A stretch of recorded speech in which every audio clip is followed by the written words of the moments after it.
This is Optimal Living Daily, episode 1108, The Best Christmas Gift Ever, Finding Blessings in Challenges, by Emmanuel Dagher with tinybuddha.com, and I'm Justin Malik. Happy Sunday, welcome to the old podcast. It's the OLD podcast, Optimal Living Daily, where I simply read to you. Optimal Living Daily is actually a network of 5 shows where we read from a ton of amazing blogs so that you can give your eyes a break and listen on the go. And we're on Instagram. Would love to see you there. I do bonus book raffles there, and you can actually see pictures of all of the hosts of our shows, plus fun facts you may have never known about us, even pictures from you, the listener, showing where you're listening from. I love those, and a lot more. You can find us at Old Podcast on Instagram. I'll give you a quick reminder about that at the end of the show. So for now, let's get right to it and start optimizing your life. The Best Christmas Gift Ever, Finding Blessings in Challenges, by Emmanuel Dagher with tinybuddha.com. Quote, "There's no such thing as a problem without a gift for you in its hands." Richard Bach. Recently, I began reflecting on a time in my life I hadn't thought about in a while. I began remembering the time when I was 5 years old and staying with my great aunt and uncle because the town my mom and I lived in was under siege and unsafe. Our town was experiencing some of the heightened turbulence that became quite common in many towns and cities during the Lebanese Civil War, which lasted from the mid-70s to the early 90s. Having the opportunity to stay with my great aunt and uncle for a little while was a treat because they lived in an area that was a bit safer. However, I was still uneasy because my mom could not stay with us due to work commitments. Though she would visit us as often as possible, that Christmas she ended up being stuck at our workplace for days longer than she had intended because the route between us had become unsafe to travel. This would be the first time in my 5 years that I'd be without my mom for Christmas. Of course, as any child would, I cried over it a bit and eventually was assured that everything would work itself out. Christmas Eve arrived, and my great aunt and uncle invited all their friends and family over to celebrate. I'd honestly never seen anything like it before. All the food, the music, the people, the tree, the multicolored wrapped presents. It was sensory overload. It was as if magic was happening right before my very eyes. I remember sitting quietly in the corner trying to make sense of everything I was seeing because up to that point, it had always been just my mom and me celebrating on our own in a much less extravagant way. After warming up a little bit to the guests, I sat down at one of the longest dining room tables I've ever seen, even to this day. "Are you going to start eating, child?" one of the guests sitting next to me asked. I nodded, and she filled my plate up with foods made up of exquisite colors, flavors, and textures, the likes of which I had never experienced before. I can remember actually pinching myself to make sure I was not dreaming. Later in the evening, we heard sounds outside of the front door that resembled bells. The adults all started to clamor and make a big spectacle to encourage my great-aunt's daughter and me, the only kids there, to get excited because someone very special had arrived. We then heard loud knocks at the door. It was Santa Claus. In Lebanon, Santas look less like American Santas with a white beard and jolly face, and more like a Halloween character because they wear a plastic Santa Claus mask. I remember being frightened of this Santa, but one of the adults in the room assured me he was safe and friendly. I was still a little hesitant, but soon warmed up to him. Now that Santa Claus had arrived, it was time to open up the shiny, packaged presents. I think there must have been more than 100 presents under the tree. One by one, Santa passed out all the presents. Everyone sat in a circle, and everyone opened their gifts, one person at a time. It was such a lovely sight to see each person receiving their gifts.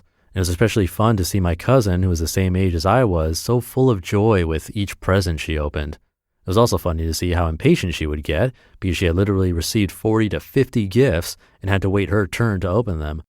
As the last present was opened, I felt like I was in a euphoric, almost dreamlike state after all the joy I'd witnessed.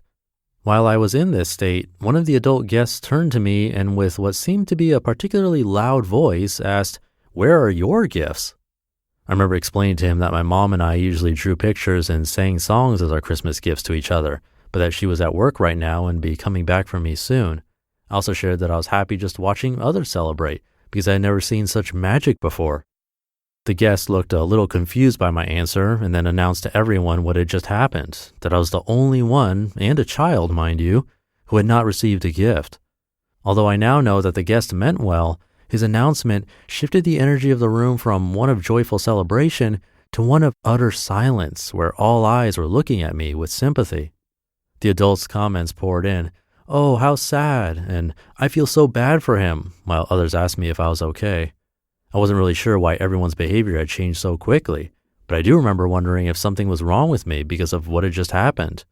A few adults hugged me and said things like, maybe I needed to be a better boy in the coming years so that Santa wouldn't do that again. And then came the comment that I now consider one of the greatest gifts I've ever received. "You'd think this child was invisible the way he was forgotten," one of the adults stated. In that moment, I excused myself and walked to the bathroom while still keeping a smile on my face, as though none of the comments and behaviors in the room had fazed me, even though inside I felt quite the opposite. As I think back now, I really admire how that little kid in me was able to keep it together the way he did.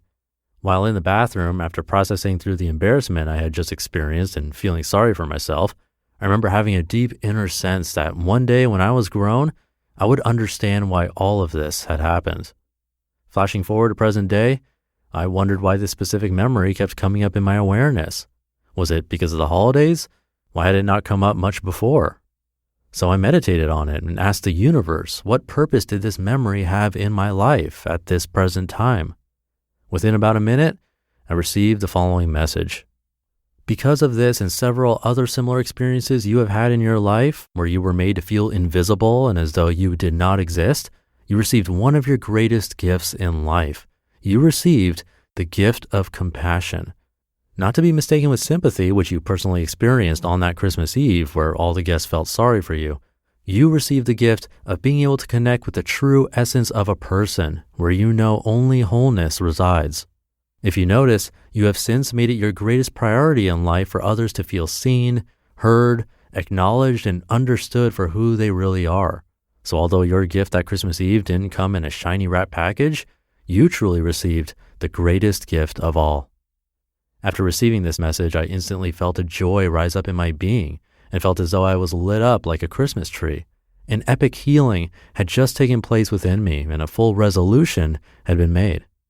Looking back, that Christmas Eve really did bless me with one of the greatest gifts one could ever receive.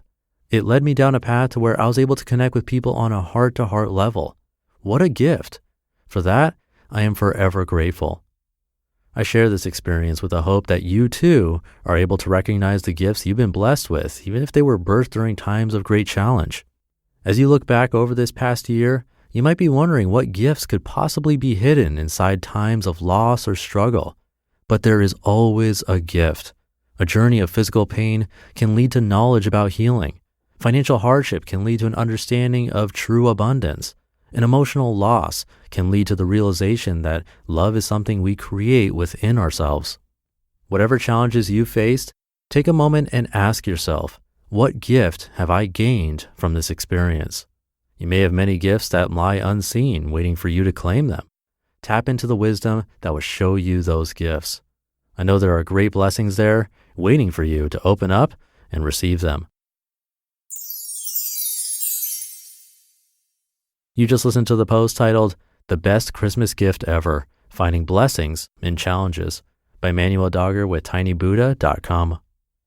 A perfect one for the holidays. I hope you enjoyed it. And a quick reminder, we post quotes along with pictures of us, behind the scenes stuff, and special book giveaways to random people following us on Instagram. Check it out. Our account is @oldpodcast. So I'll see you on there, and I'll be back tomorrow on Christmas Eve, where your optimal life awaits.